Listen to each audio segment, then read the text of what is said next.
His morning crew with Rob, Allison, and Jim. Water is everywhere in parts of eastern North Carolina, as our Rob Dempsey has found out. He's introducing us to another homeowner impacted by Hurricane Florence. Rob, how you doing out there? We're in Spring Lake on Highway 210 North.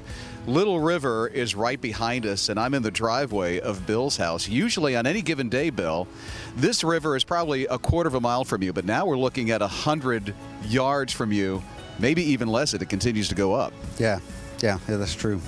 How are you feeling right now? Because this is so close to your home. They just told you to leave. Well, I've been practicing anxiety now for about 4 days, so I'm a little numb, but it is much more serious right now, so I do have to get out. The National Guard and Spring Lake Fire Department is right in front of your house. How does it make you feel?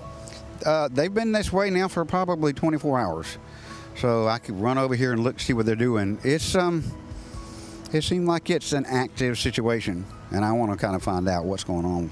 What have you found out so far? The danger is much more than people realize. You know, it's not just a matter of water on the road. It's possibly damaging to the structure of the bridge. It's the fact that it's impeding the pavement as well around it. So. Now the National Guard is putting boats in to go rescue people, it looks like to me. Yeah, from this location. That's crazy. It's never done this. They did not do this, anything like this during Matthew 2 years ago. In fact, it never went over the road. So everybody had a false sense of security, I think, for this area. Yeah, you were told to evacuate. Well, you're in an evacuation zone, and you stayed, and now there's a mandatory evacuation, and I think they just told you you've got to get out now. Yeah, they said mandatory is if you choose to stay, you know, that's up to you. And now they're saying you have no choice. You will leave. You have 4 dogs. What are you going to do? Pack them in the Subaru and find a place to go. Bill, we're thinking about you, praying for you, man. I hate that you're going through this and the water getting so close to your house now.